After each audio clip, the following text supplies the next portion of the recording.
as you are ever going to see. Fantastically done. What a strike for South Africa.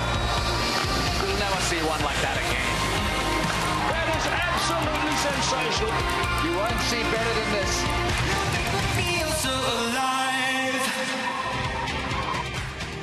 The one-day internationals roll on. It is South Africa taking on India once again. It's the 5th Momentum One-Day International, and this one comes to you from St. George's Park in Port Elizabeth. Yeah, a few in already, and they've started early, and as far as making sure they're hydrated is concerned, there are a few on the banks as well. Here's the captain, Aiden Markram, arriving a little bit earlier on, leading his South African side, who, when they were in pink, managed to get on the board in the series, and will be hoping that they can win again, because every game from here on for them is a must-win. India looking to close things out. Let's go to the toss then with Mikey Holden. Thank you very much, Pommy. Slightly overcast skies, but I anticipate a very good game nonetheless. I've got both captains here with me. Aiden Markram, South Africa's captain, Virat Kohli, India's captain, former Zimbabwe cricketer Andy Pycroft, and Zach, the mascot. Aiden, you have the coin. Heads is the call. It's a tail, South Africa. Yeah, I won the toss, Aiden. You took a little bit of a moment and you hesitated. You weren't too sure what you wanted to do? No, I was actually pretty clear, Mikey. Look, we've heard now recently it's been skidding on under lights, coming on nice onto the bat, and that's the main reason for us bowling first. Obviously a bit of cloud cover now today, and maybe we can get some movement up front and strike early. Yesterday when I got to Port Elizabeth, I heard that there was a fair amount of grass on the surface. Still seems a fair amount of grass. That would have influenced your bowling as well? Yes, exactly that. And obviously, like I mentioned, with the overcast conditions, it sort of lent us towards bowling. So the most important thing is to start well up front now and then hopefully take a few early wickets and then really get into the Indian middle order. Well, you're back in the series. Your pink game as usual, you won that. Coming into this should have lifted your spirits a bit, give you a bit more confidence? Exactly that, Mikey. Yeah, the guys are, confidence levels are up and energy levels are up, knowing there's a lot to play for still. So the guys are keen to go today, even though it's the 4th game in or the 5th game in and bodies could be tired. I don't sense that at all, which is quite exciting. What about changes in your team? We've got one forced change. Unfortunately, Chris Morris has got a bit of a stiff back, so we're bringing the exciting Tabré Shams into the side. Test match that was played here. The spinner came into his own in the 2nd innings. Was that the reason perhaps why you chose Shams instead of another seamer? Yeah, we were initially actually going to go with Shams and Mornay was going to miss out. So the spinner was always going to play. And for the reasons you've mentioned, it does take a bit of turn here sometimes, and because the wicket does tend to get a bit slower on certain evenings. So that's why we also bowling first before the ball started to skid on. So yeah, it was always a plan to play the spinner. Okay, good luck, Aiden. Cheers, Mikey. Virat, I heard that your staff, everyone was saying, if we win the toss, we'll be bowling. Is that the story? Yeah, we wanted to bowl first as well. Probably have a total that we could chase down. The whole idea was to make them play full 50 overs. But yeah, look, it's a pretty good wicket. It looks pretty good. It's dry, so if anything, it's only going to wear out in the 2nd innings also. So that's the advantage of having 2 wrist spinners in the middle overs. You know, they can exploit conditions in the first half, and when the wicket gets slowed in the 2nd half as well. So it looks pretty similar to Durban. So I think it's going to be a good wicket to play on throughout. So no big thing in having lost the toss then? Not really. I mean, it looks like a very good wicket to bat on as well. Yeah, I mean, it's a must-win game for them. We have the lead, we have the advantage, and we would like to put on some decent runs on the board for them to chase down. It might not be as fast as the other wickets, so we'll have to be smart about how we go about the 1st innings. But look, it's only going to get slower and tougher to bat on in the 2nd as well. The spinners in the last game didn't seem as effective as in previous games. Would that have dampened their spirits, or are they still looking forward to this game? Not really. Look, I mean, we didn't think about that too much, because in the first 3 games we knew the conditions might not suit them, but they ended up bowling so well and the economy was so less. So they know that they have to go for wickets all the time. If they get hit in 1 or 2 games, that's fine. Even batsmen get out sometimes. So that's about the only thing we thought of, and we move ahead. If you do well or you don't do well, you have to start afresh, and that's the best thing about ODI cricket. What about your team? Any changes coming into this game? None. We're playing the same team. Okay, Virat. Good luck. Cheers, Michael. Thank you. South Africa have won the toss and they are in the field first. Thank you very much to Mikey Holding, and it's good afternoon to Sunny Gavaskar as well as Sean Pollock. No change to the team. Sunny, your thoughts with regard to scarring, perhaps, if I can call it that. There was one change in the previous game, an enforced one there, but it didn't go so well. How to get back on the bike? Well, basically, I think what the Indians will be saying to themselves was that it became a T20 kind of situation. Once the rains came in, the game was interrupted, and then you had the DL method kicking in. So in a situation like that, generally the team that is batting second always has a little bit of a plus point, because if they have wickets in hand, as I said, it becomes a T20 situation. South Africa had the batsman for it. David Miller had a bit of luck with a drop catch and being bowled off a no ball, and he cashed in on that luck, because that's also what you need to do. He did that. Larson batted quite enterprisingly, and Pekluquayo showed that he had the freedom to launch into the bowling straight away. So South Africa used that break and that Duckworth-Lewis method effectively, and that's why they are still in the series. But I don't think it'll have had too much of an effect on the spinners. Spinners expect to be clobbered in limited overs cricket. Bowlers expect to be clobbered in limited overs cricket. So I don't think that's going to be too much of an issue. What they will of course try and do is maybe adjust, make a little bit of the adjustment in the lines they bowl to those batsmen. They'll probably be thinking a little bit of the reverse sweep. Okay. On to South Africa. Hello, Sean, and your thoughts on the change that has been made. They say it is enforced. Was your expectation, though, that there would be spin here in Port Elizabeth? Well, when asked at the toss, Markram said it was an enforced change, which is a little bit of a surprise. I think he should have played anyway.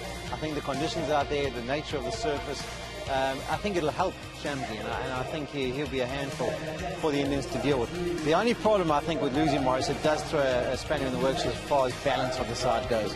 There's no doubt they could do with the extra batting option. Morris has that ability to get a 50 in short space of time and win a game single-handedly with the bat. He's not there today, so now you've got those three fast bowlers and Shamsi as the bottom order, and that's a bit of a tale. I mean, Pekluquayo showed a great ability to finish that game off with 23 off those 5 deliveries. But it has messed up the balance just a little bit, and South Africa will just have to deal with it. It's a back issue for Morris. Yeah, throw something else with regard to the selection side of things. It's Tahir normally whom they would go to, and this time they've gone with the left-arm Chinaman.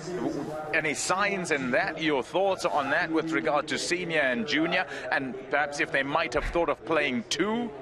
I don't think they were thought of playing 2. I think they're quite happy with the fast bowlers and the way they've gone. We saw a stat of Imran Tahir's performances against India over the years in the Cape Town match where he played, and he struggled. I think his average is like 24 normally. Against India it's 36.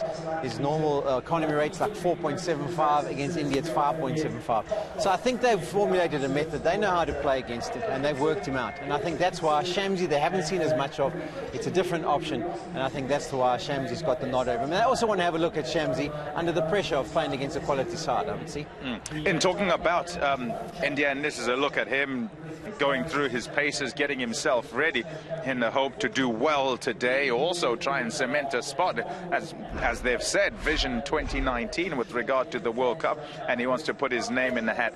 But from that spin, go over to India once again, Sunny, and talk about the middle order of India. 1, 2, 3, perhaps even 4. Rahane got those, 70 he got in game 1.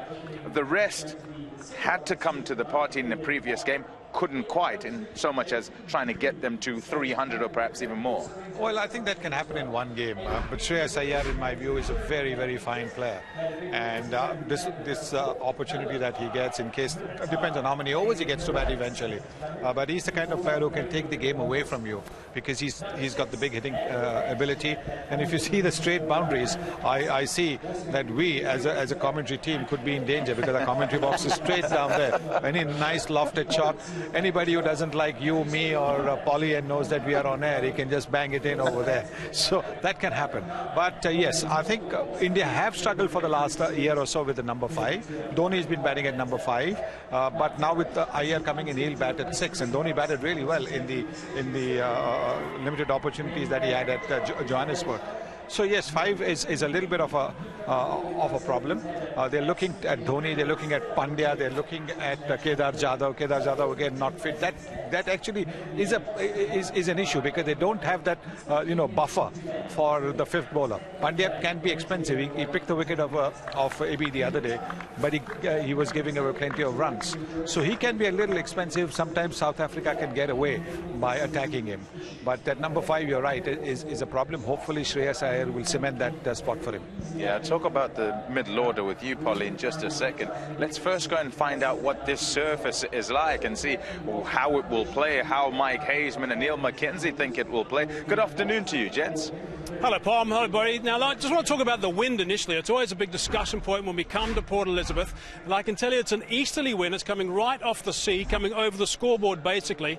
And that's a wind the bowlers like because it tends to swing a little bit and things liven up a bit as well. At the moment, it's only 20 k's per hour, and it is forecast to go up to 60 k's per hour throughout the day. So it's going to get quite blustery a little bit later. And that means the dimensions come into play as well. If I'm batting from the duck pond end, if I'm hitting straight, it's 75. It's 75 metres if I'm going straight from the duck pond end. If I'm looking to hit that way, and that in particular on a left-hander, you're going 57, just below 60 in that way as well. So if I'm standing from this end, which is the duck pond end, there's a big pond behind this stand, the left-handers with this wind will fancy that and be able to hit that way as well. So that's quite interesting itself. Let's go down the other end and just see what that is. The track, by the way, it looks quite interesting. I think this track is quite a good one. I'll get more information from Neil McKenzie shortly. But I want to just point out that now this is where the right-handers come into play. If they're going to be hitting straight at 78 metres going straight down that end, so it's a little bit longer, but they do hit with the wind. And we've got to look at these key areas here. Again, it's just a little bit below the 60 mark, around about the 60-metre mark. So that's not a big hit for the right-handers, and there's plenty of big hitting right-handers around the place. Right, Matt, come and enjoy me here, and let's just have a look at this surface. Let's come on this side, I think. What are your thoughts initially? I mean, this track looks a little bit different to me than what you normally see for a one-day in Port Elizabeth. Yeah, Mike, obviously this grass cover, which is a little bit on the green side, a little bit more tingy, right. Which is obviously due to the overcast conditions we'd have over the last couple of days. Given the wind from the coast, I think there's a lot of moisture in the air, so it's probably going to nip it a little bit. There will be some swing on offer up front. We're talking about spin. With the 3 wrist spinners that are on show, I think it's always going to turn. But I think the good thing for South Africa, and why Aidan Markram's probably chosen to chase, is that it tends to skid on a little bit at night here with those new lights. Right, now the new lights are terrific, we know that. But what about batting under lights with these with the new lights? So we saw during the day-night test match that it zipped around quite a bit under lights. It did zip around, but that was a slightly more grass cover. Right. I think South Africa have played their test cricket. They've tried to put a lot of grass cover on in terms of opposition. So against Zimbabwe, there was quite a bit of substantial grass. So I think it's just going to skid on, and I think the main reason is for those spinners to skid on, not get that slow turn. I think with bounce, I think there'll probably be a little bit more carry in this wicket with the green nature of the surface. I just want to have another look at this pitch. I mean, normally when you come here, the spinners, they always do well. You've said it, you think it's still going to turn a little bit here. I mean, is that because of this little patchwork sort of area, a bit of cracks around the place in between the green areas? I mean, that's just the way this track is made compared to other surfaces around the country. Yeah, that's just the nature of St George's. There's always turn here. There always has been history-wise. I think domestically, you've got to look at some of the run chases that have been attained. I think there's been a 270 chase down. So it's definitely not the old St George's of 5-6 years ago. You can bat second and chase down targets. It is interesting, though. The last couple of one-day internationals here, the scores have been 180 batting second and 160 only. So, I mean, it looks like batting second is going to be a little bit of a challenge. I think it will be. I mean, the stats are all in favour of the team putting a target together and defending that run chase. But I think, South Africa, they've done their homework. You heard India as well said they wanted to probably bowl first, which shows that the nature has changed, whether it's the lights, whether it's the easterly wind, the green tinge.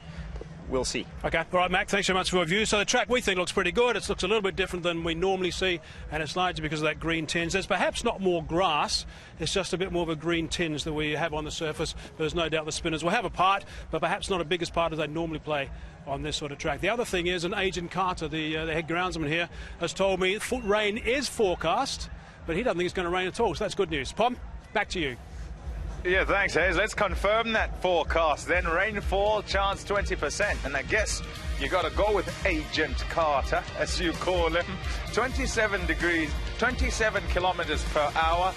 yeah, it's pretty brisk, but we know that here in Port Elizabeth, it can be a lot stronger. And catching becomes a bit of an issue later on with the wind and with it swirling. And as far as comfort is concerned, 24 degrees Celsius is pretty comfortable. And with the overcast nature of conditions today, it should be quite nice for absolutely everyone. Right, Polly, I'm coming to you with regard to the middle order, but we've got to take a break. So let's take a break, and we'll come back and we talk about South Africa's middle order in light of what Neil Mackenzie is saying there, with the pitch not quite as rough or abrasive. Okay, we'll see in a bit. Oh, he's hit that one. Again, that's gone. Oh, that's clubbed. That has gone again. Oh, yes. Oh, he smoked that. Oh.